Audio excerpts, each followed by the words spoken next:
kalau kita sholat sunnah, diperbolehkan bagi kita dengan ijma untuk sholat di atas hewan kendaraan atau kendaraan, dan boleh menghadap kemana saja. Dan boleh menghadap kemana saja, dari awal sholat sampai akhir sholat. Maka tidak ada syariatnya ketika takbiratul ihram harus menghadap ke kiblat.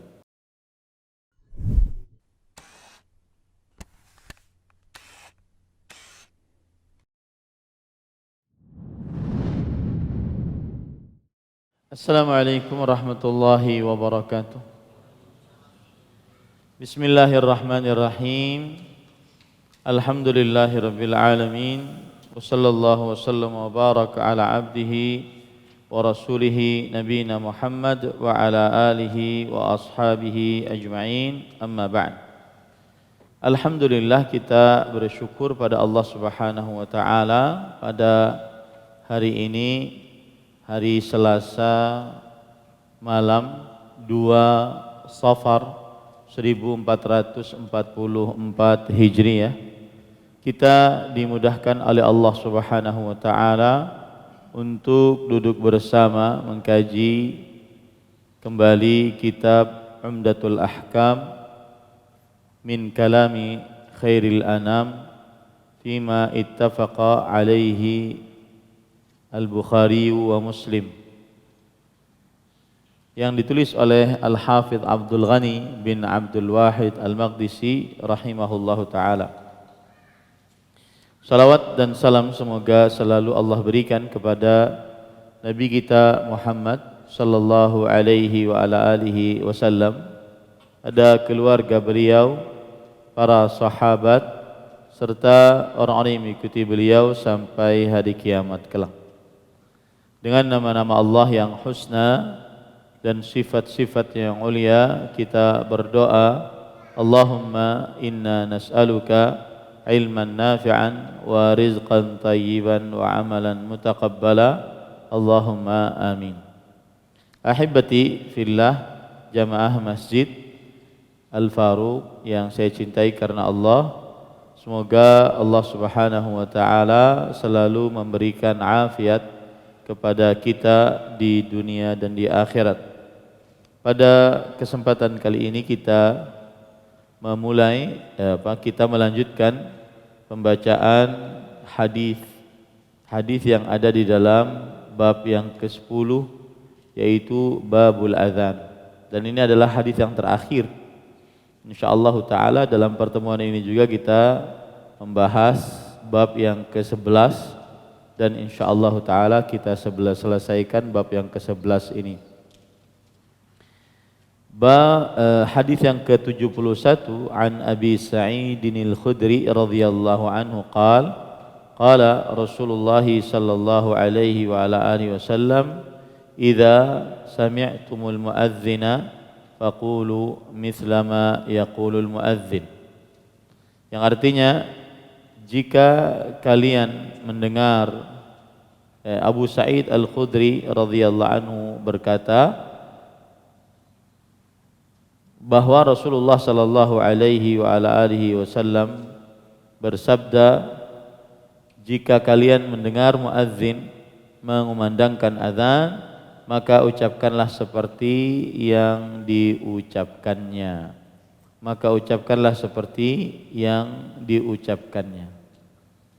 Tapi poin pertama dari hadis ini adalah biografi dari perawi yang meriwayatkan hadis ini, yaitu Abu Sa'id Al-Khudri radhiyallahu anhu.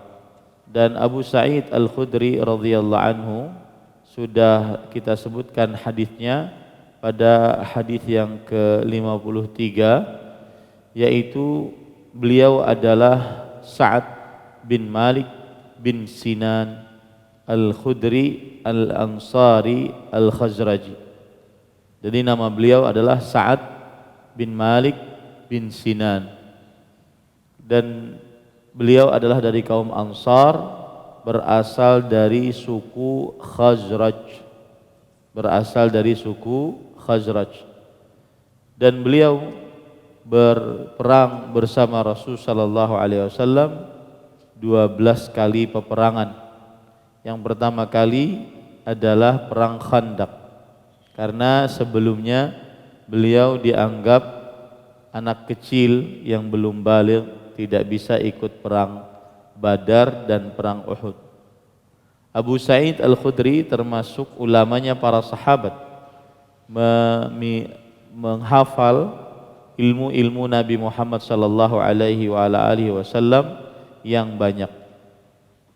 Dan beliau wafat pada tahun 74 Hijriah, dikuburkan di Baqi' Al-Gharqad, Abu Sa'id Al-Khudri radhiyallahu anhu menuturkan bahwa Rasulullah sallallahu alaihi wasallam bersabda, jika kalian mendengar muadzin mengumandangkan azan. Mendengar di sini adalah menunjukkan bahwa mendengar langsung. Jadi kalau seandainya ada orang melihat muadzin mengumandangkan azan tapi tidak mendengar apa yang diucapkan muadzin, maka tidak mengikuti apa yang diucapkan muadzin. Jadi mendengar ini penting jika kalian mendengar muadzin. Dan ini juga menunjukkan bahwa kalau di zaman sekarang mendengarnya adalah mendengar yang langsung. Mendengarnya adalah mendengar yang langsung. Langsung itu maksudnya yang lagi sedang dikumandangkan. Adapun rekaman seperti di radio, seperti di TV, maka tidak masuk ke dalam hadis ini. Karena ada kata-kata mendengar tadi. Imam An-Nawawi rahimahullahu taala di dalam kitab beliau Al-Majmu' Syarhul Muhadzab yang bermadzhab Syafi'i, ulama Islam abad ke-7 Hijriah, beliau mengatakan annahu la yushra'u lahul mutaba'ah, bahwa tidak disyariatkan untuknya mutaba'ah. Artinya kalau yang jauh melihat muadzin tapi tidak mendengar suaranya, tidak disyariatkan untuk mengikuti.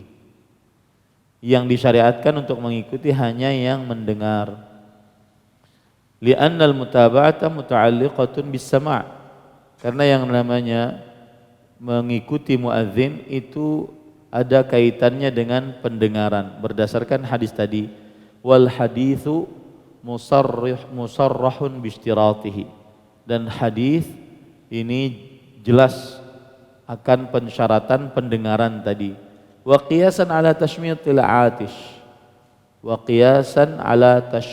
atish, dan juga analogi, yaitu memakai qiyas atas mentashmid orang yang sedang bersin. Kan sunnahnya begitu. Kalau orang yang sedang bersin, maka dia mengucapkan alhamdulillah. Yang mendengar alhamdulillahnya orang yang bersin, maka mengucapkan apa? Yarhamukallah. Itu namanya tashmid di dalam bahasa agama.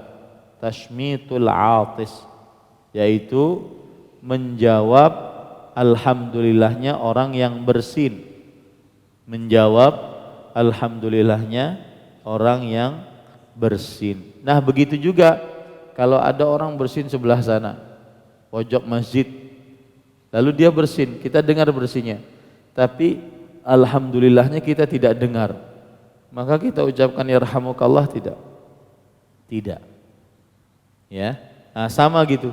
Kalau ada orang kita lihat dia muadzin tapi kita tidak dengar azannya, maka kita tidak menjawab apa yang dia ucapkan.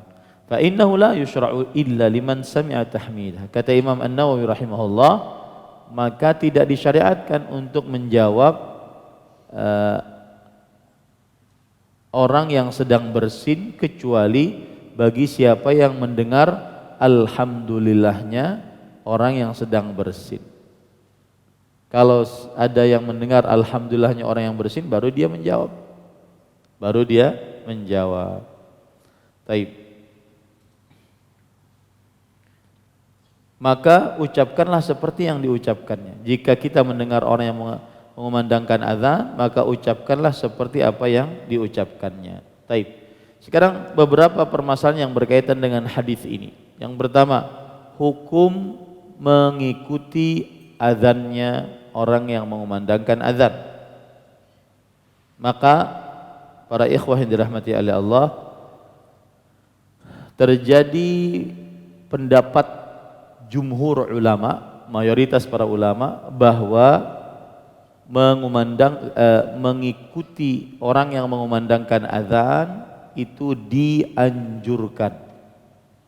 Mengikuti orang yang mengumandangkan azan dianjurkan, tidak diwajibkan.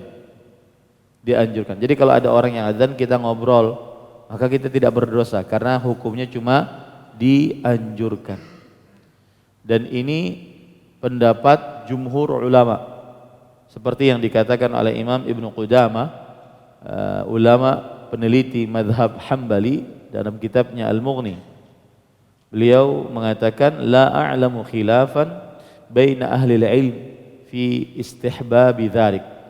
Aku tidak mengetahui ada perbedaan pendapat di antara para ulama tentang anjuran hal tersebut, yaitu mengikuti orang yang mengumandangkan azan. Al-Hafidz Ibnu Rajab, salah seorang ulama bermadzhab Hambali, mengatakan wa ijabatul muadzini mustahabbatun 'inda jumhuril ulama. Menjawab orang yang muadzin dianjurkan menurut mayoritas para ulama. Dianjurkan ya, tidak wajib. Walaysat wajibah, bukan wajib kata beliau, kata Al-Hafidz Ibnu Rajab Al-Hambali.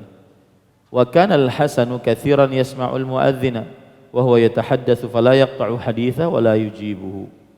Dan Al-Hasan Al-Basri rahimahullah, seorang tabi'i, sering mendengar azan, tapi beliau tetap ngobrol, tidak memutuskan obrolan beliau, bahkan tidak menjawab muadzin. Jazakallah khair. Bahkan tidak menjawab muadzin. Nah, ini menunjukkan bahwa dia mengumandangkan azan atau mengikuti orang yang mengumandangkan azan tidak wajib. Wa kadzalika Ishaq ibnu Rahawayh wa nassa Ahmadu ala anna al-ijabata ghairu wajibah. Demikian pula Ishaq bin Rahawayh, ini temannya Imam Ahmad, dan bahkan Imam Ahmad menegaskan bahwa mengikuti muadzin tidak wajib, menegaskan. Wa hakat Tahawiyu an qaumin annahum aujabu ijabatah. Imam At-Tahawi rahimahullah yang bermadzhab Hanafi mengatakan bahwa ada orang-orang yang berpendapat wajib. Nah, ini pendapat yang kedua berarti. Ya. Dan ini adalah pendapat ulama Zahiriyah dan ulama Hanafiyah. Mazhab Zahiri dan mazhab Hanafi. Tapi pendapat yang lebih kuat adalah pendapat jumhur, bahwa dia dianjurkan saja. Tetapi sangat rugi kalau tidak menjawab muadzin. Ya, sangat rugi kalau tidak menjawab muadzin. Saya sebutkan kerugian-kerugian orang yang tidak menjawab muadzin. Para ikhwah yang dirahmati oleh Allah Subhanahu wa taala, salah satu amalan yang sangat agung di dalam Islam adalah azan. Ya, salah satu amalan yang sangat agung di dalam Islam adalah azan.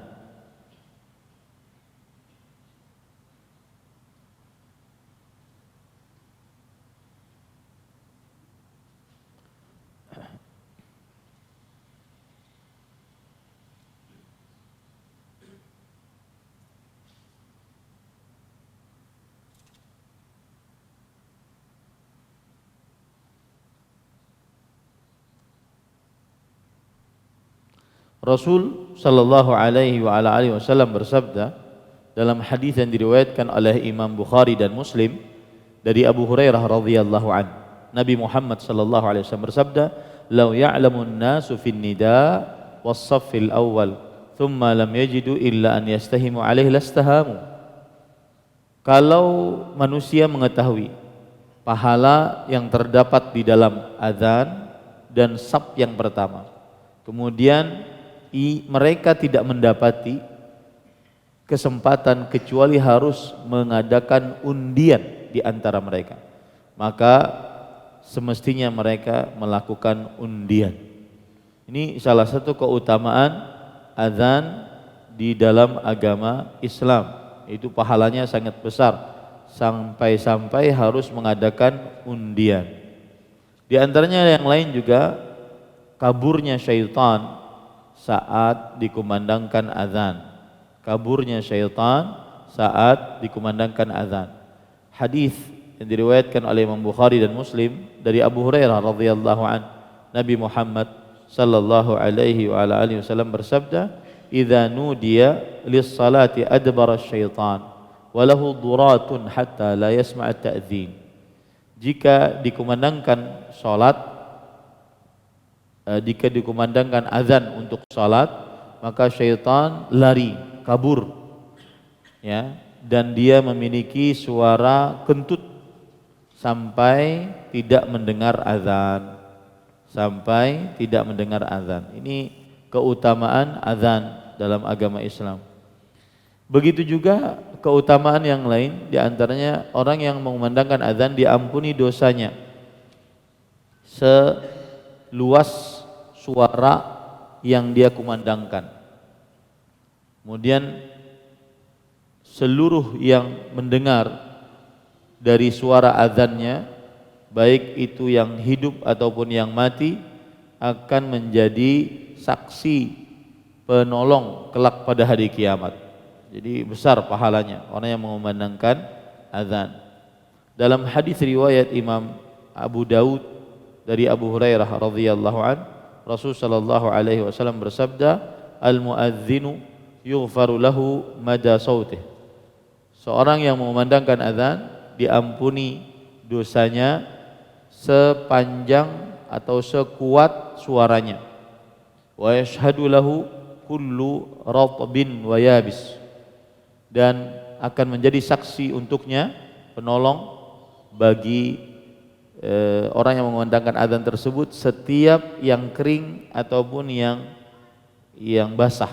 Maksudnya semua makhluk akan menjadi saksi penolong nanti pada hari kiamat. Wa syahidus salah yuktabu lahu 25 salatan, dan yang menyaksikan salat akan dituliskan untuknya 25 salat. Wa yukaffaru anhu ma bainahuma, dan akan diampunkan dosanya antara keduanya. Ini adalah keutamaan muadzin. Adapun keutamaan untuk orang yang mengumandangkan azan, apa yang harus dia lakukan?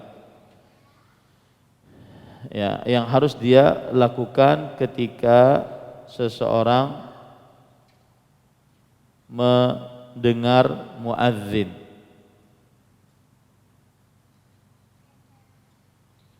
Perhatikan baik-baik para ikhwan yang dirahmati oleh Allah Subhanahu wa taala.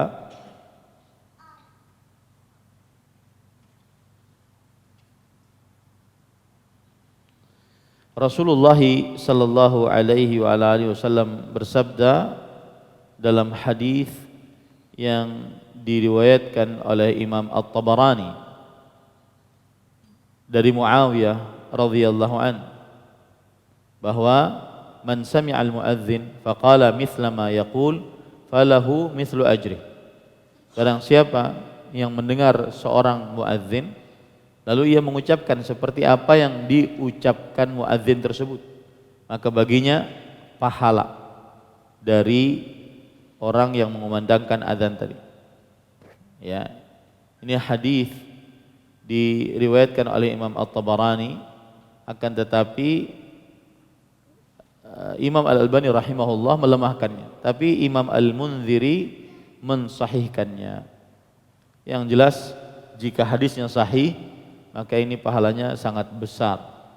Pahalanya sangat besar, yaitu seperti orang yang mengumandangkan azan.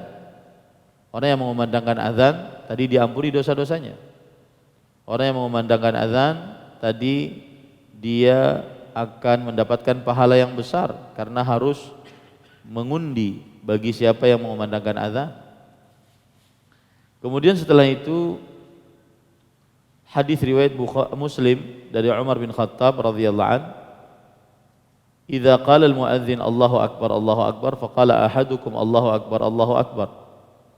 Jika seorang muadzin mengumandangkan Allahu akbar, lalu salah seorang di antara kalian mengikutinya Allahu akbar, begitu juga asyhadu an la ilaha illallah diikuti, asyhadu anna Muhammadar Rasulullah diikuti, hayya 'alas shalah diikuti dengan la haula wala quwata illa billah, hayya 'alal falah diikuti dengan la haula wala quwata illa billah, Allahu akbar diikuti juga dengan ucapan yang sama, maka kemudian la ilaha illallah diikuti juga dengan ucapan yang sama, min qalbihi dakhal jannah. Jika ia ucapkan itu dari hatinya, pasti masuk ke dalam surganya Allah Subhanahu wa taala. Ini keutamaan orang yang mengumandangkan azan yang kedua. Kemudian keutamaan orang yang mengumandangkan azan yang ketiga, menjawab orang yang mengumandangkan azan yang ketiga adalah doanya dikabulkan. Doanya dikabulkan. Sebagaimana hadis riwayat Imam Abu Daud, Imam Ahmad dari Abdullah bin Amr bin As radhiyallahu anhuma, bahwa ada seorang lelaki berkata, "Ya Rasulullah, innal muadzinina yafdulunana." Wahai Rasulullah, orang-orang yang mengumandangkan azan itu pahalanya sangat banyak, mendapatkan pahala yang besar daripada kita. Bagaimana caranya agar bisa sama pahalanya? Maka Rasul sallallahu alaihi wasallam bersabda, "Qul kama yaqulun." Ucapkanlah sebagaimana orang-orang muadzin mengucapkannya. Fa idzan tahait fasal tu'ta. Kalau engkau sudah menjawabnya, mengikuti azannya orang muadzin, maka jika engkau berdoa, doamu dikabulkan oleh Allah Subhanahu wa taala. Jika engkau berdoa, doamu dikabulkan oleh Allah Subhanahu wa taala. Ini salah satu orang yang keutamaan orang yang mendengar azan, yaitu doanya dikabulkan oleh Allah Subhanahu wa taala.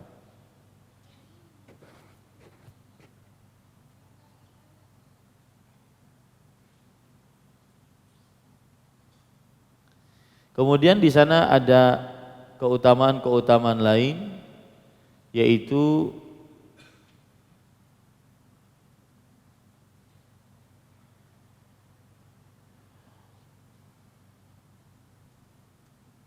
siapa yang mendengar azan dikumandangkan, lalu ketika muadzin mengucapkan asyhadu an la ilaha illallah wa asyhadu anna Muhammadar Rasulullah, maka setelah itu selesai dia mengikuti, lalu dia mengucapkan asyhadu an la ilaha illallah wa anna Muhammadan abduhu wa rasuluh, raditu billahi rabba wa bi Muhammadin rasula wa bil islami dina, maka ghufira lahu dzambuh. Siapa yang mengucapkan seperti ini diampuni dosanya. Jadi asyhadu an la ilaha illallah, kita ikuti asyhadu an la ilaha illallah. Asyhadu an la ilaha illallah, kita ikuti asyhadu an la ilaha illallah. Kemudian asyhadu anna Muhammadar Rasulullah, kita ikuti asyhadu anna Muhammadar Rasulullah. Kemudian asyhadu anna Muhammadar Rasulullah, diikuti asyhadu anna Muhammadar Rasulullah. Lalu setelah itu mengucapkan wa ana asyhadu an la ilaha illallah wa anna Muhammadan abduhu wa rasuluh, raditu billahi rabba wa bi Muhammadin rasula wa bil islami dina. Yang mengucapkan seperti ini diampuni dosanya sebagaimana hadis riwayat Imam Muslim. Sebagaimana hadis riwayat Imam Muslim. Kemudian ahibati fillah aghanillahu iyyakum, termasuk di dalamnya juga adalah seseorang yang apabila dikumandangkan azan kemudian dia bersalawat atas Nabi Muhammad sallallahu alaihi wa ala alihi wasallam, maka dia akan halal syafaatnya nanti pada hari kiamat. Ya. Seperti misalkan hadis riwayat Muslim dari Abdullah bin Amr bin As radhiyallahu anhuma, bahwa Rasul sallallahu alaihi wa ala alihi wasallam bersabda, "Idza sami'tumun nida faqulu mithla ma yaqul." jika kalian mendengar azan, ucapkan sebagaimana muadzin mengucapkannya. Kemudian thumma sallu alayya, lalu bersalawatlah kalian atasku. Fa innahu man shalla alayya salatan sallallahu alaihi biha asyra. Thumma salullaha liyal wasilah. Fa innaha manzilatun fil jannah la tanbaghi illa li 'abdin min ibadillah wa arju an akuna ana huwa faman sa'ala liyal wasilah halat lahu syafa'ah. Yang artinya, jika kalian mendengar orang yang mengumandangkan azan, maka ucapkanlah sebagaimana yang diucapkan oleh muadzin. Kemudian bersalawatlah kepadaku. Sesungguhnya siapa yang bersalawat kepadaku, maka Allah akan puji dia sebanyak 10 kali. Kemudian mohonlah kepada Allah untukku al-wasilah. Sesungguhnya al-wasilah adalah kedudukan di dalam surga yang tidak pantas kecuali untuk seorang hamba dari hamba-hamba Allah Subhanahu wa taala. Dan aku berharap akulah orangnya yang mendapatkan wasilah tersebut. Maka siapa yang meminta wasilah untukku, dia halal syafaatnya, halal syafaatku untuknya. Halal syafaatku untuknya. Nah, ini beberapa adab saat azan dikumandangkan. Jadi yang pertama adabnya yaitu mengikuti apa yang diucapkan oleh muadzin. Satu, mengikuti apa yang diucapkan oleh muadzin, maka dia akan mendapatkan ampunan Allah Subhanahu wa taala atau masuk surganya Allah Subhanahu wa taala. Ini yang pertama. Yang kedua adalah ketika mengucapkan asyhadu alla ilaha illallah, maka di akhir itu mengucapkan wa ana asyhadu alla ilaha illallah wa anna muhammadan abduhu wa rasuluh raditu billahi rabba wa bi muhammadin rasula wa bil islami dina. Ini juga dijamin masuk surga. Yang kedua. Yang ketiga, bersolawat atas Rasulullah sallallahu alaihi wasallam. Kemudian setelah itu yang keempat, meminta untuk Rasulullah sallallahu alaihi wasallam al-wasilah. Meminta untuk Rasulullah SAW al-wasilah. Yang seperti ini maka dia akan mendapatkan syafaat Rasulullah sallallahu alaihi wa ala alihi wasallam. Kemudian yang keberapa? Jadi menjawab seperti muadzin, kemudian mengucapkan asyhadu alla ilaha illallah wa anna muhammadar rasulullah raditu billahi rabba wa bi muhammadin rasulah wa bil islami dina. Kemudian bersalawat atas Nabi, kemudian minta wasilah. Allahumma rabba hadhihi ad-da'wati at-tamah was salatil qa'imah ati Muhammadanil wasilah wal fadilah wa ba'athhu maqaman mahmudan alladzi wa'adta. Ini yang keempat. Ini yang keempat. Ya. Nah, para ikhwan yang dirahmati oleh Allah Subhanahu wa taala, jadi itu 4 yang wajib yang disyariatkan saat mendengar azan, ya, meskipun menjawab azan tidak apa? Tidak wajib. Taib. Selanjutnya, kalau muadzin mengucapkan hayya 'alas shalah, hayya 'alal falah, maka apa yang kita ucapkan? Apakah kita mengucapkan sebagaimana muadzin? Karena hadisnya seperti itu. Idza sami'tumul muadzin faqulu misla ma yaqul. Jika kalian mendengar orang yang mengumandangkan azan, maka ucapkanlah sebagaimana yang diucapkan oleh muadzin. Kan asalnya begitu. Maka terjadilah di sini perbedaan pendapat di antara para ulama. Ya, ada yang mengatakan bahwa dia mengucapkan sebagaimana yang diucapkan oleh muadzin. Hayya 'alas shalah, ya mengucapkan hayya 'alas shalah. Tetapi wallahu alam, pendapat yang benar yang dikuatkan adalah apabila muadzin mengucapkan hayya 'alas shalah atau hayya 'alal falah, maka dia mengucapkan la haula wala quwata illa billah, sebagaimana hadis yang sudah kita sebutkan tadi. Dan ini adalah pendapat Al-Hasan Al-Basri, Imam Ahmad, Imam Syafi'i dan selainnya. Ya. Taib. Kemudian selanjutnya dianjurkan mengikuti muadzin bagi siapa yang mendengar azan. Apakah dia dalam keadaan bersuci ataukah tidak dalam keadaan bersuci. Ya, ikuti. Kecuali kalau sedang sholat, jangan diikuti. Ya, Allahu Akbar, pas azan orang. Ya, itu tidak mengikuti. Itu satu.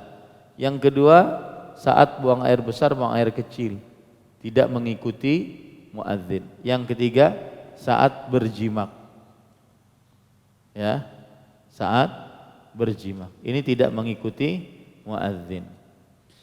Nah, Imam An-Nawawi rahimahullah, ulama Islam abad ke-7 Hijriyah bermadzhab Syafi'i, di dalam kitab beliau Al-Majmu' Syarhul Muhadzab yang merupakan kitab sandaran, salah satu dari kitab sandaran mazhab Syafi'i. Beliau berkata, qala ashabuna, ulama mazhab Syafi'i kita berkata, yustahabbu mutabatuhu likulli sami'in min tahir wa muhdith wa junub wa haid wa kabir wa saghir li'annahu dzikr wa kullu haula min ahli dzikr. Dianjurkan mengikuti muadzin setiap yang mendengar, baik itu dalam keadaan suci, dalam keadaan berhadas, dalam keadaan junub, dalam keadaan haid, orang yang sudah tua, anak yang sedang kecil, yang masih kecil. Karena menjawab kumandangan azan itu adalah zikir dan semuanya boleh berzikir. Tetapi yustasna min hadza al-musalli wa man huwa 'alal khala wal jima'. Tetapi dikecualikan dari ini adalah orang yang sedang sholat, orang yang sedang buang air besar, buang air kecil, dan orang yang sedang berjima. Fa idza faragha minal khala wal jima' tabahu wa sarraha bihi sahibu al-hawi.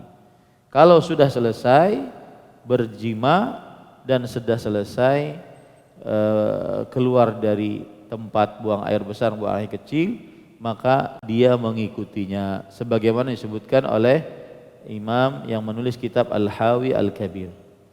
Fa idza sami'ahu wa huwa fi qira'ah aw dzikr aw dars ilm aw nahwi dzalik qata'ahu wa taba'a al-muadzin. Nah, apabila jika dia mendengar dan dia sedang di dalam baca Quran atau sedang berzikir atau sedang dalam pengajian ilmu atau yang semisalnya, maka dia memutuskannya dan mengikuti orang yang mengumandangkan azan. Tsumma 'ada ila ma kana alaihi insya. Lalu setelah itu dia kembali lagi kepada aktivitasnya. Wa in kana fi salati fardhin aw naflin, qala Syafi'i wal ashab la yutabi'uhu fi shalah fa idza faragha minha qalahu. Ya, kalau seandainya dia sedang sholat wajib atau sedang sholat sunnah lalu dikumandangkan azan, mungkin gak itu bisa terjadi? Bisa saja.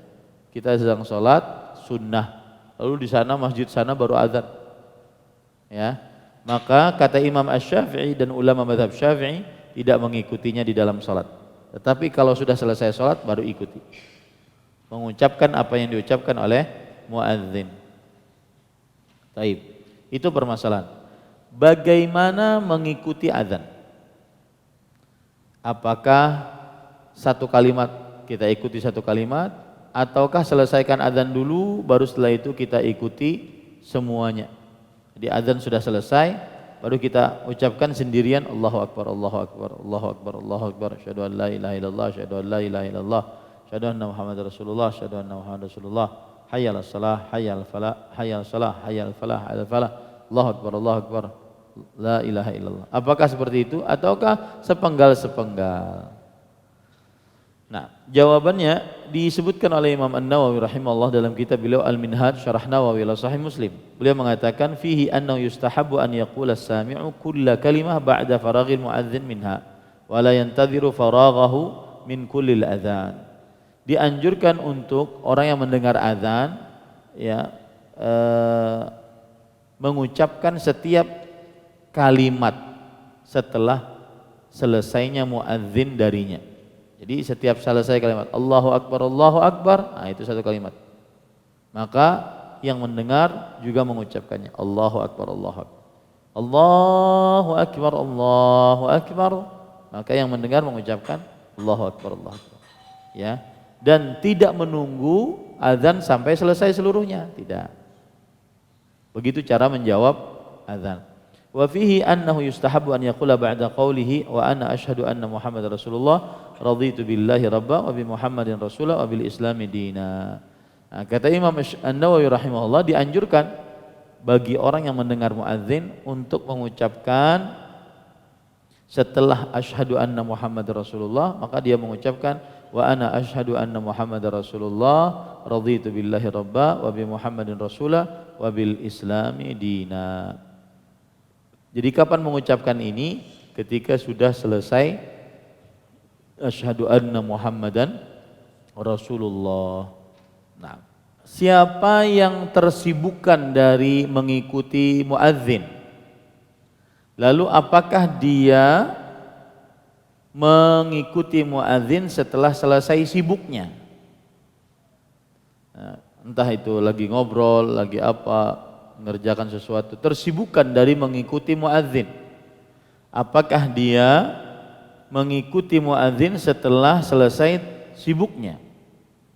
Maka para ikhwan yang dirahmati oleh Allah, lihat perkataan Imam An-Nawawi dalam kitab Al-Majmu', man sami'al muadzina, siapa yang mendengar orang yang mengumandangkan azan, walam yutabi'hu hatta faragh, dan dia tidak mengikuti muadzin tersebut sampai selesai, lam ara li ashabina ta'arudan li'annahu hal yustahabu tadarukul mutaba'ah wal zahir annahu yatadarakahu 'alal qurbi.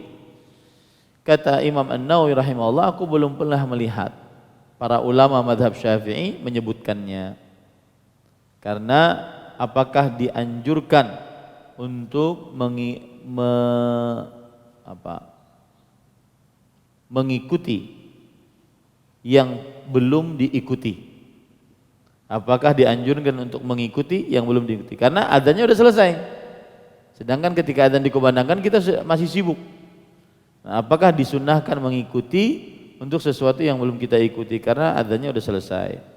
Imam Nawawi mengatakan wadh-dhahir annahu yatadarak 'alal qurb. Kalau masih pendek waktunya, maka silahkan dia ngulang. Kalau masih pendek waktunya, ya silahkan dia mengikuti dengan cara mengqadha. Jadi seakan-akan mengqadha ikutan azan gitu. Mengqadha ikutan azan.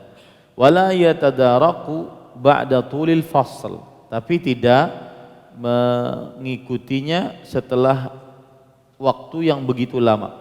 Waqad qala Imamul Haramain, Al-Imam Al-Juwaini yang disebut dengan Imamul Haramain, ahli ibadah dua tanah suci, yaitu Imamul Juwaini, salah seorang yang bermadzhab Syafi'i, "Lau sami'ahu wa huwa fi shalah falam yutabi'u." Nah, nih.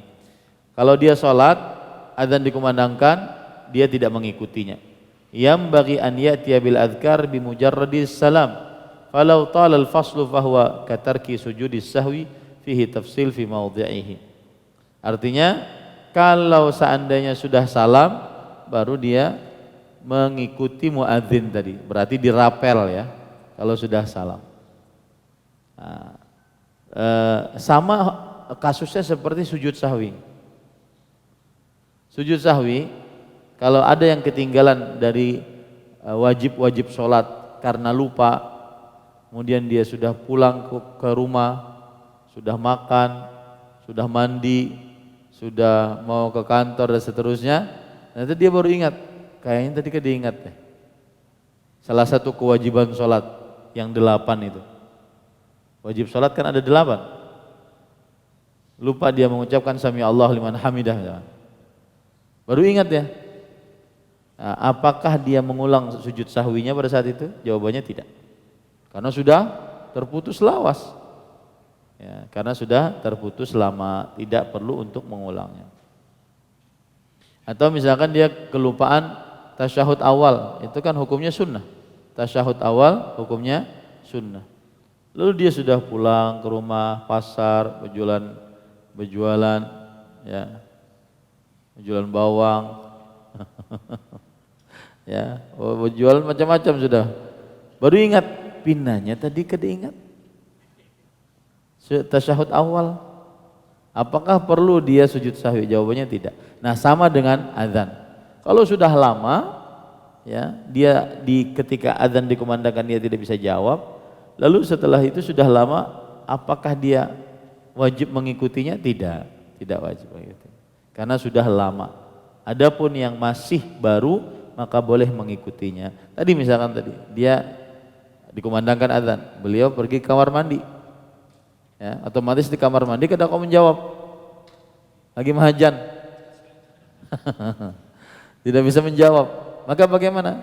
Keluar dari kamar mandi baru dirapel jawabannya. Karena baru saja. Nah, ini pendapat Al-Imam An-Nawawi rahimahullah. Taib. Nah, ini masalah juga. Jika muadzinnya ada dua yang sedang mengumandangkan azan, yang mana kita ikuti? Kan banyak tuh di Indonesia mungkin ya terjadi. Masjid sini azan, masjid sana azan, masjid sini azan, masjid sana, macam-macam. Yang mana yang kita ikuti? Maka kata Al-Hafidh Ibnu Hajar Al-Asqalani rahimahullahu taala, qala An-Nawawi, Al-Hafidh ulama Islam abad ke-10 Hijriah. Imam Nawawi berkata, ulama Islam abad ke-7 Hijriah, berarti beliau menukilkan perkataan Imam Nawawi. Lam ara fihi syai'an li ashabina. Kata Imam Nawawi, ulama madhab Syafi'i belum pernah menyebutkan masalah ini. Qala Ibnu Abdissalam, Al-Izz bin Abdissalam dari ulama madhab Hanafi mengatakan, yujibu kullu wahidin bi ijabah li ta'addudi sabab. Tetap menjawab.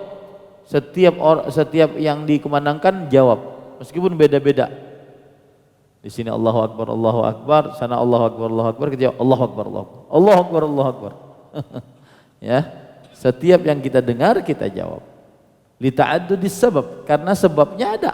Macam berbilang-bilang sebabnya.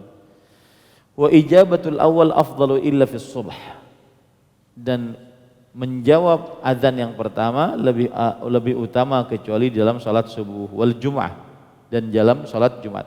Fa innahuma sawa li'annahuma masyru'an. Karena kedua-duanya sama. Kan azan subuh itu ada dua. Azan Jumat juga ada dua semestinya. Karena dua-duanya disyariatkan. Terutama kalau mengikuti sunnahnya Utsman bin Affan, azan Jumat ada dua. Kalau di zaman Rasulullah SAW azan Jumatnya cuma satu. Yang jelas para ikhwah, kalau ada dua muadzin maka diikuti dua-duanya. Kalau ada dua muadzin maka diikuti dua-duanya. Taib. Kita ambil bab yang baru ya.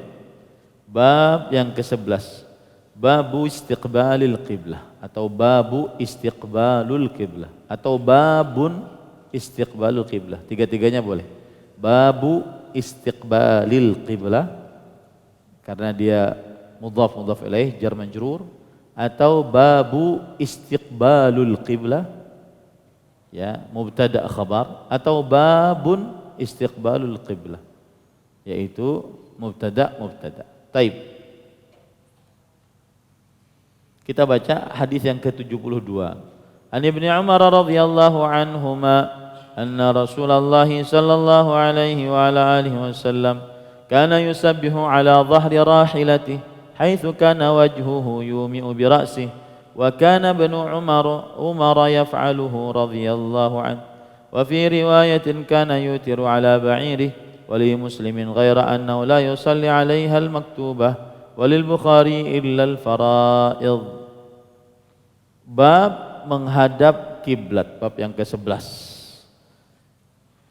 Ibnu Umar radhiyallahu anhuma, Ibnu Umar maksudnya adalah Abdullah bin Umar radhiyallahu anhuma, menuturkan bahwa sesungguhnya Rasulullah sallallahu alaihi wasallam mengerjakan salat sunnah di atas punggung unta.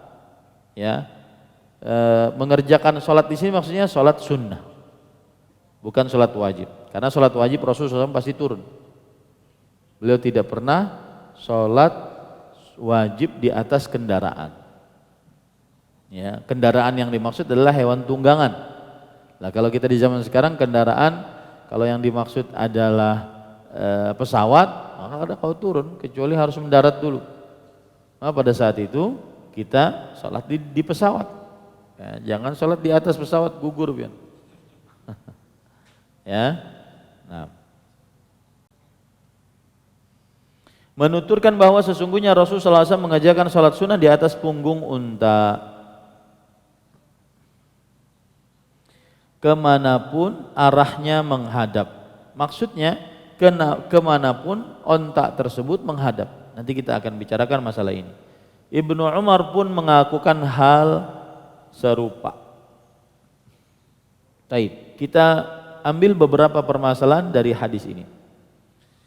Tidak diperbolehkan sholat wajib di atas kendaraan, hewan tunggangan seperti kuda, onta, keledai, bagel, percampuran kuda dan keledai, hewan tunggangan. Ya, atau zaman sekarang motor, mobil yang mudah turun. Ya, kalau kereta pian turun melacung, ya susah. Ya, maka pada saat itu tidak diperbolehkan sholat wajib di atas kendaraan kecuali dalam keadaan terpaksa.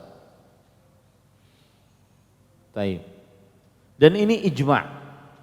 Ijma' itu apa sih? Ittifaqu mujtahidi hadhil ummah ba'da wafatin Nabi sallallahu alaihi wasallam fi masalahid din. Kesepakatan ahli ijtihad. Bukan orang sembarangan, bukan ulama sembarangan, ahli ijtihad. Di ulama-ulama itu tingkatan-tingkatan. Ini ada istilah mujtahid. Mujtahid itu ada istilahnya, ada syarat-syaratnya disebutkan dalam kitab usul fiqih. Ya. Kesepakatan ahli ijtihad, ahli mujtahid di tengah umat ini setelah wafat Rasul sallallahu alaihi wasallam dalam permasalahan-permasalahan agama.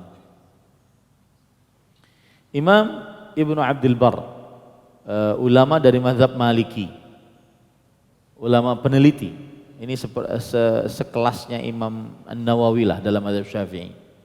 Namanya Imam Ibnu Abdul Bar rahimahullah. Beliau berkata, li'annal ijma'a mun'aqid. Kenapa tidak diperbolehkan sholat wajib di atas kendaraan? Karena ijma' atas hal itu. Annahu la yajuzu li ahad an yusalli 'ala ad-dawabi syai'an min fara'idhis shalah. Bahwa tidak boleh bagi seorang pun untuk sholat wajib di atas hewan tunggangannya. Illa fi syiddatil khawfi khasah. Kecuali saat ada rasa takut yang sangat tinggi. Baru boleh dia turun. Tapi asal hukumnya tidak baru boleh dia di atas onta. Asal hukumnya tidak boleh tidak turun, harus turun. Ya. Taib. Kalau kita baca perkataan Imam Nawawi bagaimana?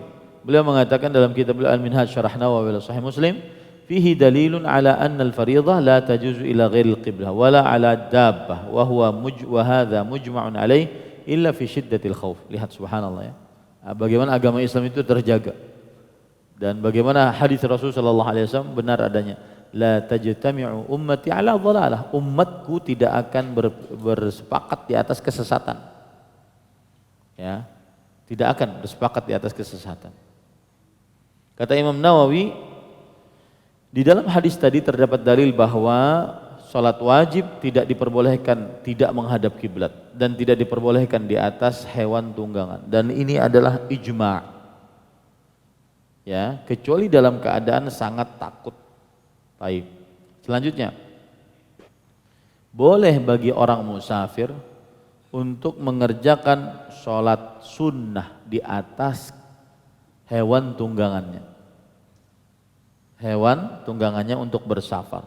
Boleh bagi seorang musafir untuk mengerjakan sholat sunnah di atas hewan tunggangannya. Yang kita bicarakan sebelumnya tadi apa? Sholat wajib. Sekarang sholat sunnah.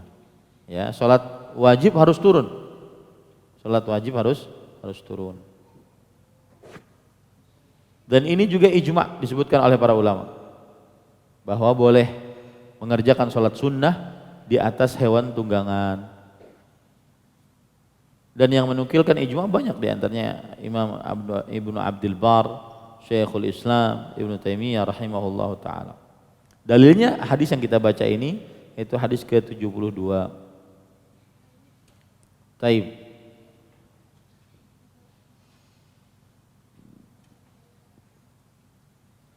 Kalau ada orang yang sholat sunnah di atas kendaraannya, kalau ada orang yang sholat sunnah di atas hewan tunggangannya, apakah dia memulai sholatnya menghadap kiblat?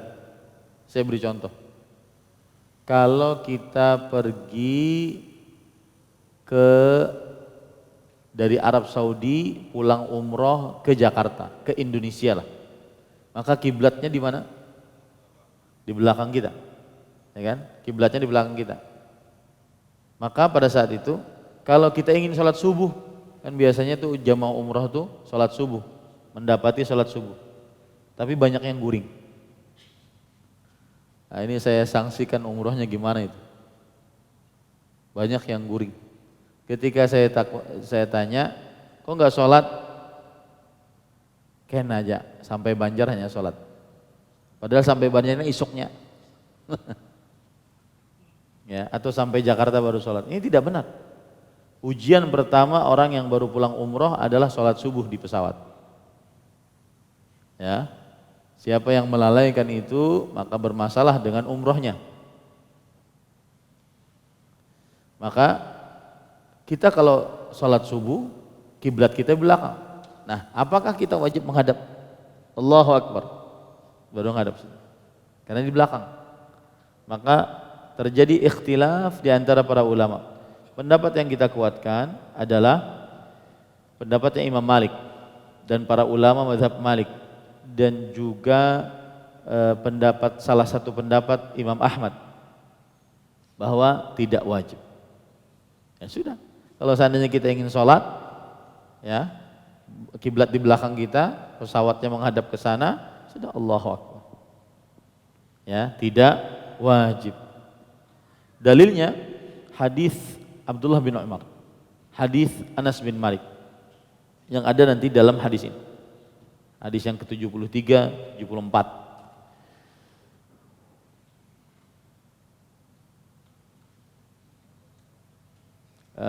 Para ulama yang berpendapat ini mengatakan, kama yajuzu an yakuna fi sa'iri salatihi ila ghairil qiblati 'amidan wa huwa 'alimun bidzalik, fakadzalika yajuzu iftitahuha ila ghairil qiblah. Artinya gini, kalau kita sholat sunnah diperbolehkan bagi kita dengan ijma' untuk sholat di atas hewan kendaraan atau kendaraan, dan boleh menghadap kemana saja, dan boleh menghadap kemana saja dari awal sholat sampai akhir sholat. Maka tidak ada syariatnya ketika takbiratul ihram harus menghadap ke kiblat, tidak ada. Karena dari awal sholat sampai akhir sholat boleh menghadap, tidak menghadap kiblat. Ya, ini para ikhwan yang dirahmati oleh Allah SWT.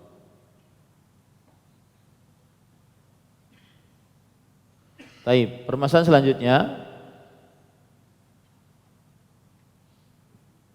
ketika seorang yang sholat di atas hewan tunggangannya, maka jawabannya adalah urusan kiblat, kemana arah hewan tunggangan tersebut menghadap. Urusan kiblat. Misalkan kiblatnya di belakang kita, ternyata hewan tunggangannya ke kanan, ke kiri, ya, maka pada saat itu ikuti hewan tunggangannya. Jadi kiblat orang yang sholat di atas kendaraannya, kemanapun kendaraannya menghadap. Bagaimana ruku dan sujudnya orang yang sholat di atas kendaraan? Bagaimana ruku dan sujudnya orang yang sholat di atas kendaraan? Maka jawabannya adalah orang yang ruku saat sholat di atas kendaraan ini tidak terlalu menunduk seperti sujud. Kalau sujud maka dia sangat rendah, sedangkan kalau ruku hanya sedikit saja. Nah, itu adalah tata cara sholat di atas kendaraan, sholat sunnah. Sholat di atas kendaraan, sholat sunnah. Kalau ruku tidak terlalu menunduk, kalau sujud dia terlalu menunduk. Nah, terakhir, hukum sholat witir di atas kendaraan saat safar. Wallahu alam, jawaban yang dikuatkan adalah boleh sholat witir di atas kendaraan saat safar. Kemana saja menghadap. Kemana saja menghadap. Dan ini pendapat jumhur ulama. Ya, artinya hukum sholat witir di atas kendaraan di dalam safar itu hukumnya diperbolehkan. Kemana saja apanya? Kendaraannya menghadap. Nah, para ulama mengatakan di antaranya Imam Ibrahim bin Yazid An-Nakhai, kanu yusalluna al-fariidhah wal witr bil ard. Para sahabat Nabi radhiyallahu anhu salat wajib dan salat witir di atas tanah, tidak di atas kendaraan. Kata Imam Sufyan bin Sa'id bin Masruq Ats-Tsauri, imamul muhadditsin di zamannya. Beliau berkata, la ba'sa an tutira ala rahilatik wal witru bil ardi ahabbu ilayya. Tidak mengapa kalau ingin salat witir di atas hewan tunggangan. Tapi salat witir di atas tanah tidak dalam keadaan safar adalah termasuk yang lebih aku cintai. Yang lebih aku cintai. Taib, sudah jam 8, sisa 2 hadis. Saya kira tadi habisnya. Ini apa namanya? Terus jalan. Yang tidak hadir ya resiko. Dan sudah saya bilang, menuntut ilmu itu meluangkan waktu, bukan di waktu yang luang. Pas waktu tidak luang, tidak nuntut ilmu dia. Tetapi menuntut ilmu itu meluangkan waktu. Ya. Taib. Ya, insyaallah pada pertemuan yang akan datang kita lanjut tentang bab yang ke-11 menghadap kiblat. Ada yang bertanya? Nah. Assalamualaikum warahmatullahi wabarakatuh.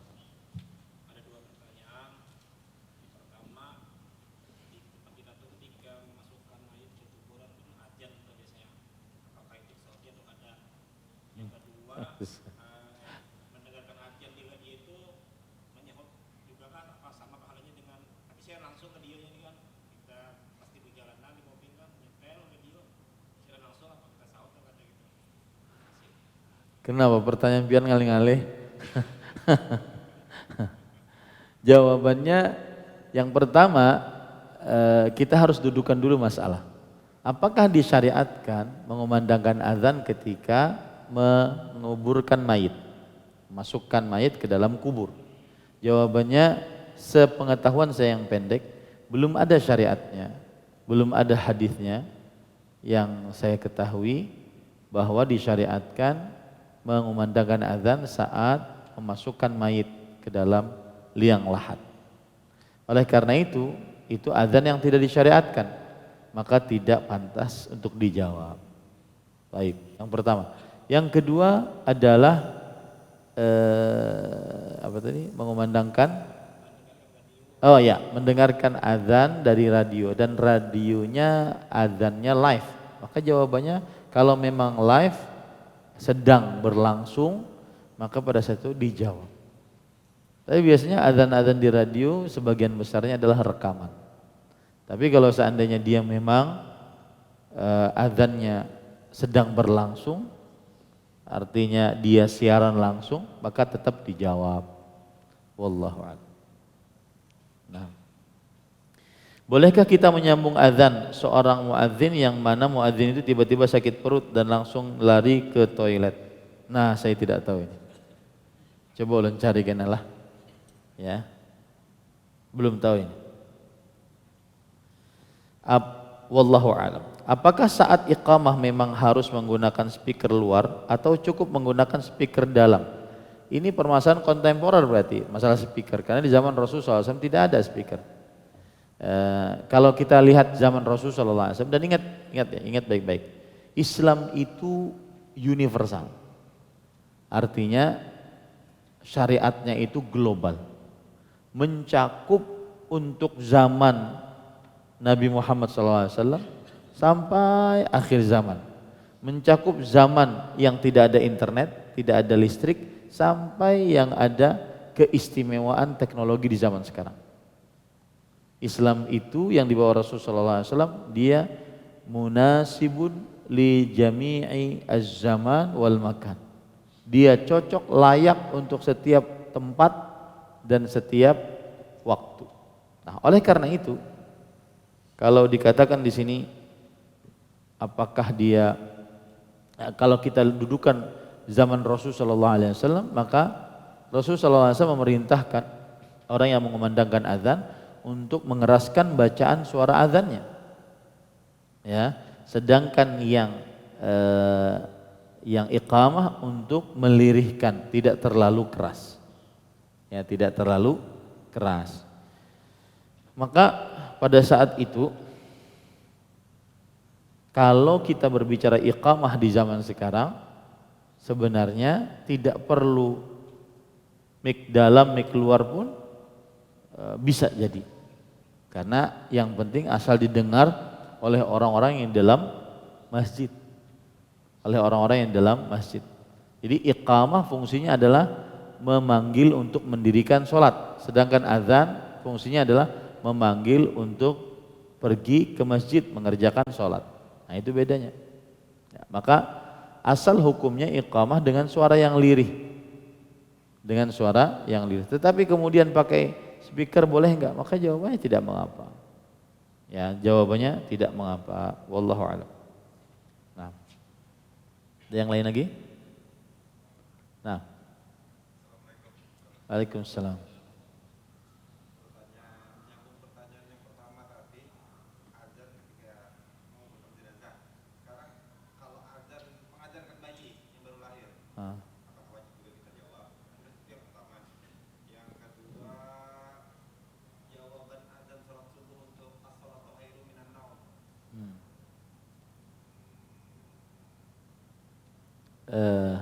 Lalu itu pertanyaannya. Iya, Ustaz. Ya. Barakallah fiik.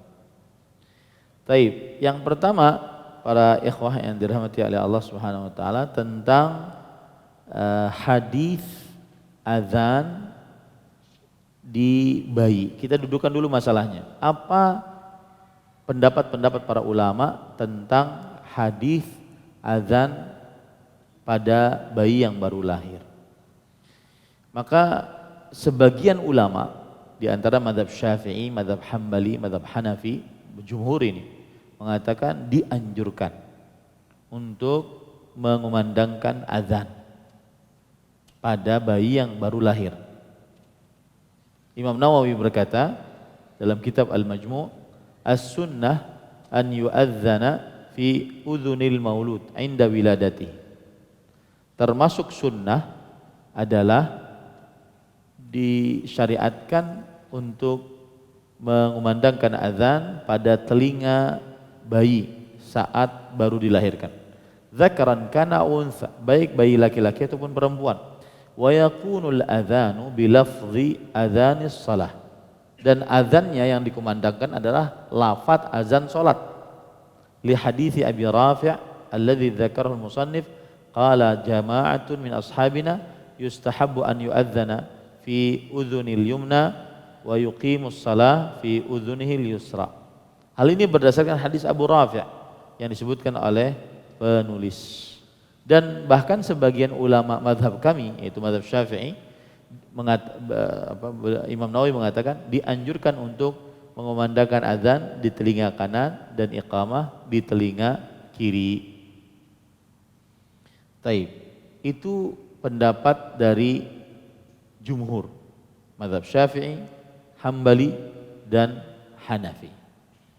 Taib, para ikhwan yang dirahmati oleh Allah Subhanahu wa taala, adapun mazhab Imam Malik makruh diazankan. Ya, makruh diazankan. Disebutkan di dalam Mawahibul Jalil, kitab Mawahibul Jalil yang ditulis oleh Al-Hattab Al-Maliki. Kariha Malikun an yu'adzina fi udhunis sabi lil maulud. Al-maulud. Imam Malik memakruhkan untuk dikumandangkan azan pada telinga bayi yang baru lahir. Taib. Para ikhwah yang dirahmati oleh Allah Subhanahu wa taala, Maka di sini harus kita dudukkan bagaimana kedudukan hadisnya. Wallahu alam, saya lebih condong kepada pendapat yang mengatakan hadis-hadis tentang azan lemah dan hadis-hadis tentang iqamah palsu. Hadis-hadis tentang azan pada bayi yang baru lahir adalah lemah, dan hadis-hadis tentang azan iqamah pada bayi yang baru lahir adalah palsu. Coba saya akan bacakan beberapa hadisnya, di antaranya yaitu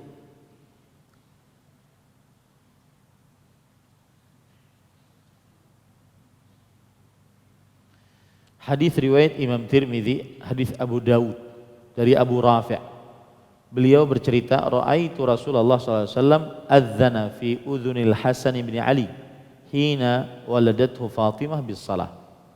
Aku pernah melihat Rasulullah SAW mengazankan di telinga Al Hasan bin Ali, cucu beliau, ketika dilahirkan oleh Fatimah, dan azannya yang dikumandangkan azan salat. Al-Hafidh Ibnu Hajar yang bermadzhab Syafi'i, ulama Islam abad ke-10 Hijriah, ahli hadis, mempunyai kitab Fathul Bari. Beliau mengatakan madaruhu ala Asim ibni Ubaidillah wa huwa dhaif.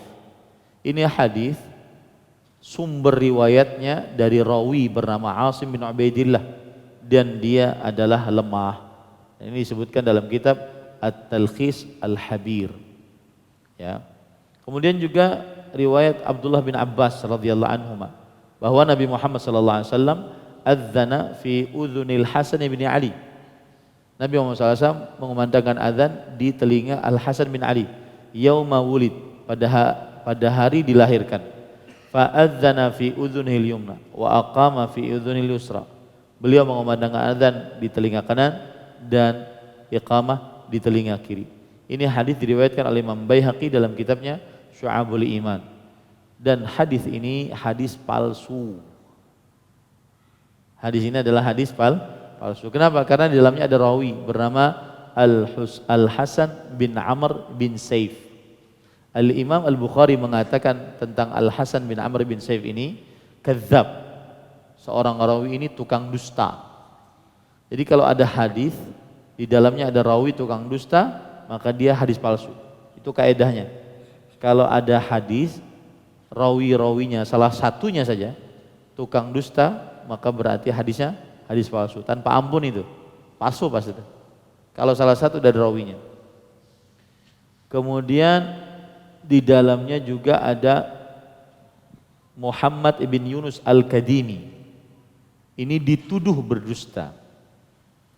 Dituduh berdusta. Dan yang menuduhnya ini siapa? Imam Abu Daud, Imam Ad-Daruqutni, dituduh berdusta. Dituduh berdusta ini kalau ada hadis yang rawinya di dalam hadis tersebut dituduh berdusta, bukan berdusta, dituduh baru, maka hadisnya biasanya mungkar. Hadisnya adalah hadis yang mungkar. Kemudian ada hadis yang ketiga, hadis dari Abu Ya'la dalam kitabnya Al-Musnad. Talhah bin Ubaidillah an Husain bin Ali radhiyallahu anhu maqal qala Rasulullah sallallahu alaihi wasallam man wulida lahu fa adzana fi udhunil yumna wa qama fi udhunil yusra lam tadurruhu ummus sibyan. Siapa yang dilahirkan anak untuknya lalu dia mengumandangkan azan telinga kanan, iqamah di telinga kiri, maka tidak ada yang bisa membahayakannya dari jin. Ya, yang disebut dengan ummus sibyan. Itu yang kadang-kadang anak-anak suka nangis-nangis. Nah, itu diganggu oleh ummus sibyan. Ya, jinnya ibu-ibu. Ya, jinnya anak-anak yang mengganggu. Atau hilang anaknya. Ya, itu diganggu oleh ummus sibyan. Maka hadis ini juga palsu. Di dalamnya ada seorang perawi bernama Yahya bin Al-Ala. Imam Ahmad mengatakan kadzab yadha'ul hadis. Ini Yahya tukang dusta, tukang memalsu hadis. Kalau ada orang bertanya, Ustaz, Masa para imam begitu lisannya nuduh orang tukang dusta? Ya ini untuk validitas hadis. Ini untuk validitas hadis, ya. Kemudian Imam Ad-Daruqutni mengatakan matruk. Matruk itu artinya hadisnya ditinggalkan karena dia tukang dusta. Dan di dalam hadis ini ada juga rawi bernama Marwan bin Salim. Marwan bin Salim. Dan Abu Urubah Al-Harrani mengatakan yadha'ul hadis.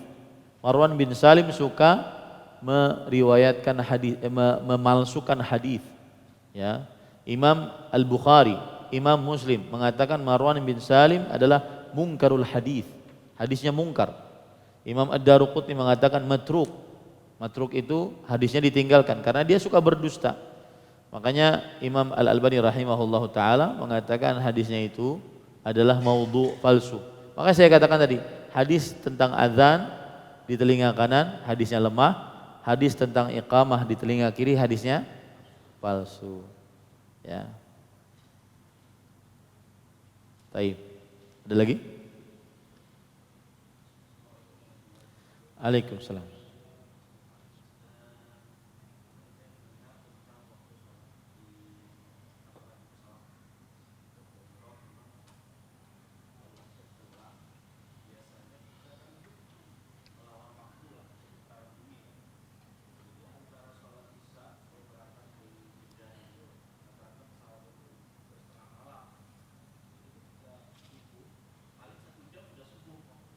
Ya.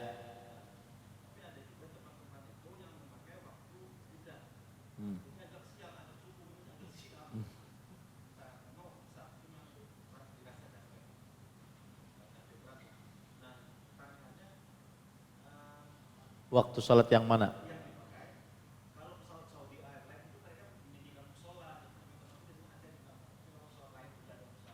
Iya. Bismillah, walhamdulillah. Sebelum saya jawab, kita jawabnya dengan jawab yang apa namanya, aku umpat pian aja gitu nah. Itulah artinya mau sholatnya sholat waktu pesawat atau sholatnya sholat waktu jedah, umpat aja kita, asal sholat. Ini kan ada sholat sama sekali, ya. Ini kita belum berbicara yang lebih ilmiah, artinya umpat aja, ya, mengumpati yang bertanya gitu. Sholatnya waktu sholat pesawat atau sholatnya waktu sholat jedah, kita oke. Tapi ternyata kada sholat juga. Nah, ini memang berat seperti yang beliau ceritakan, berat memang berangkat dari Saudi pertengahan malam, tidak berapa lama azan subuh.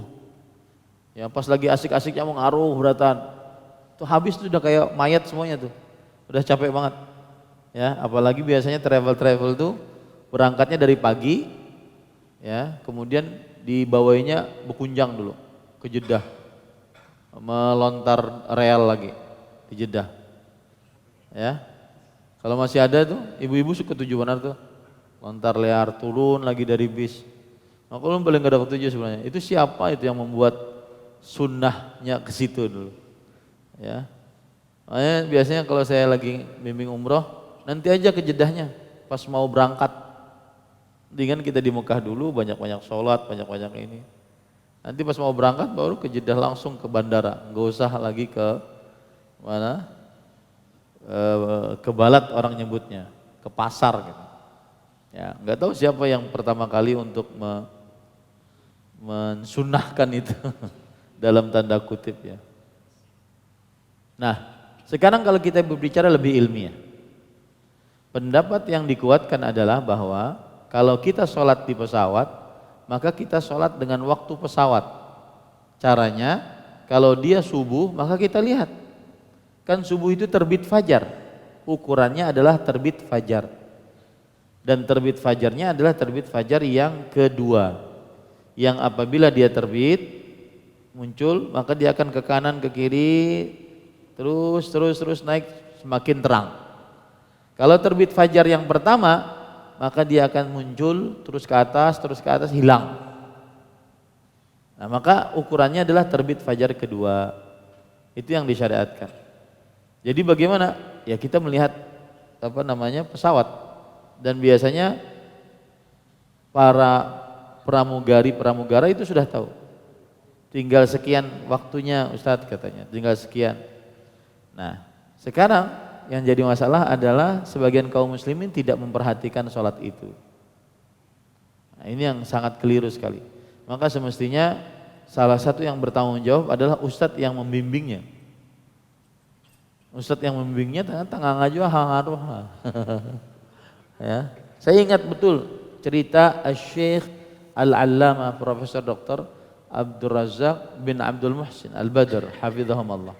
Bagaimana beliau benar-benar menjaga sholat itu. Kata beliau, waktu itu saya ngantuk sekali. Saya takut kehilangan. Nah, ini kata-kata itu loh. Saya takut kehilangan waktu subuh. Ya, saya takut kehilangan waktu subuh. Ternyata pas waktu subuh ada orang Indonesia yang bangunkan saya. Syekh, sholat. Kata Syekh, mulai itu saya mendoakan orang itu. Saya tidak tahu orangnya siapa, tapi saya doakan agar dia dirahmati oleh Allah karena telah menolong saya untuk bisa mengerjakan sholat subuh pada waktunya. Nah, ini berat ya, ukuran tidak sholat, apalagi habis kita umroh. Sebagian orang bermudah-mudah ya, maka lebih baik dia capek daripada urusannya lebih capek nanti di akhirat. Lebih baik dia capek dia menunggu sholat, kadang bangun, melihat jam, kadang bangun. Habis subuh sudah tancap gas langsung tidur sampai landing, guring aja tepian. Ya, kenapa? Karena landingnya siang, masih bisa ada waktu untuk sholat zuhur dan sholat asar di Jakarta atau di tempat landing dia di Indonesia. Yang penting subuh itu kalau pulang dari sana, subuh. Ya, demikian. Wallahu a'lam. Ada lagi? Cukup ya? Ya. Oh, as-salatu khairun minan naum. Jawabannya apa? Jawabannya adalah faqulu mithla ma yaqul. Ucapkan sebagaimana yang muadzin ucapkan, yaitu as-salatu khairun minan naum. Adapun hadis tentang sadaqta wa bararta wa ana ala dzalika minasyahidin, ya. Itu hadisnya lemah para ikhwan yang dirahmati oleh Allah Subhanahu wa taala. Saya bacakan. Jadi kan ada sebagian yang biasa kita dulu lafalkan, kalau as-salatu khairum minan naum, maka kita menjawab sadaqta wa bararta wa ana ala dzalika minasyahidin. Para ikhwah yang dirahmati oleh Allah Subhanahu wa taala,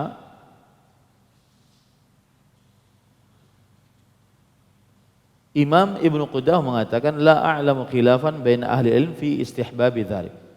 Aku tidak mengetahui ikhtilaf di antara para ulama untuk hal tersebut, yaitu muadzin yang mendengar muadzin maka mengucapkan seperti yang diucapkan oleh muadzin. Termasuk di dalamnya adalah ucapan muadzin as-salatu khairun minan naum. Fa innahu yustahabu lisami' an yutabi' mithla ma bimithli ma yaqul. Orang yang mendengar azan as-salatu khairun minan naum, maka dia mengikuti yang diucapkan as-salatu khairun minan naum. Ya.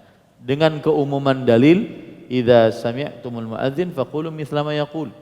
Jika kalian mendengar seorang yang mengumandangkan azan, ucapkan sebagaimana yang diucapkannya.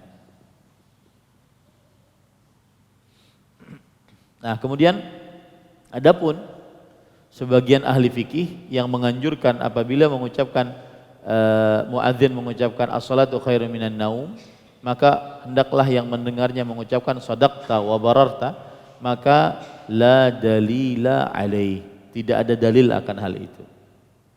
Ya, tidak ada dalil akan hal itu. Imam Al-Hafidh Ibnu Hajar dalam kitab beliau Fathul Bari, dalam kitab beliau At-Talkhisul Habir mengatakan la asla lima dzakarahu fi sholati khairum minannaum. Tidak ada dalil ucapan sodaqta wa bararta bagi siapa yang mengucapkan, yang mendengar as-salatu khairun minan naum, ya, as-salatu khairun minan naum. Imam As-San'ani dalam kitabnya Subulus Salam mengatakan hadza istihsanun min qailihi. Ucapan as-salatu khairun minan naum dijawab dengan sodaqta wa bararta, ini adalah hanya anggapan baik. Wa illa falaysa fihi sunnatun tu'tamad. Ya, dan sebenarnya tidak ada sunnah yang dijadikan sebagai standar. Nah, jadi ucapan sadaqta wa bararta ini adalah tidak ada dalilnya, dan kalau ada dalilnya pun lemah. Nah, ya, berarti ucapan apa? As-salatu khairun minan naum. Wallahu a'lam. Cukup kiranya ini yang bisa kita sampaikan. Kita cukupkan dengan kafaratul majlis. Subhanakallahumma bihamdik asyhadu an la ilaha illa anta astaghfiruka wa atubu ilaik. Wa sallallahu nabiyana Muhammad walhamdulillahi rabbil alamin. Wassalamualaikum warahmatullahi wabarakatuh. Terima kasih. Jazakumullah khairan wa barakallahu fikum. Video ini dibuat atas partisipasi dari donasi Anda. Semoga menjadi amal jariah bagi Anda semuanya.